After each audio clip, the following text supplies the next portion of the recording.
Okay, in the last section you learned about classes. In this section we're going to talk about class coupling. What is coupling? In software engineering, coupling is a measure of how interconnected classes and subsystems are. At the beginning of this course, I explained that a software application is composed of many classes that are packaged inside various namespaces and assemblies. In this picture, we have the classes inside an application. Assume that we need to make a change in class A. Now, class B and class F are both dependent on class A, which means if A changes, B and F may have to be changed, or at least they need to be recompiled and redeployed. So the change in A may affect B and F as you see here. But also, class D and class C are dependent on class B. Similarly, class G is dependent on class F, which means changing class A has a bigger impact on our application. And again, you see here, class E is dependent on class D, and class H is dependent on class G. So changing class A affects even more of the application. This is an example of tightly coupled design.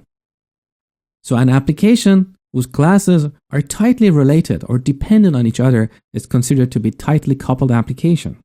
And this is very bad, because there is a chance that we may break things along the way as a result of all these changes in the application. In contrast to tight coupling, we have loose coupling.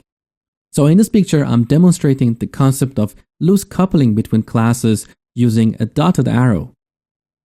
And this is the ideal software. We want to minimize changes in our application. So when we change a class, we want that change to be isolated. We don't want that change to affect other parts of the application. Now you might ask, but how do we design a loosely coupled application? Well, there are three things you need to understand. The first one is encapsulation, which I explored in the last section. Remember I talked about the restaurant? In a restaurant, we have various concepts, like a manager, like a cashier, a waiter, waitress, a chef, kitchen hands.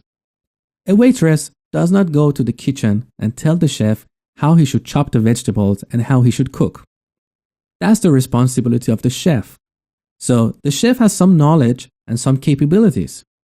And if you want to model the concept of chef in software, we want to encapsulate all those concepts in a class.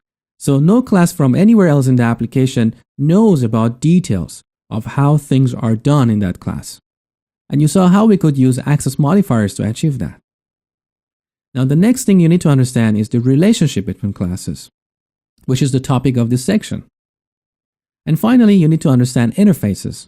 Interfaces are extremely important and they help you design loosely coupled applications.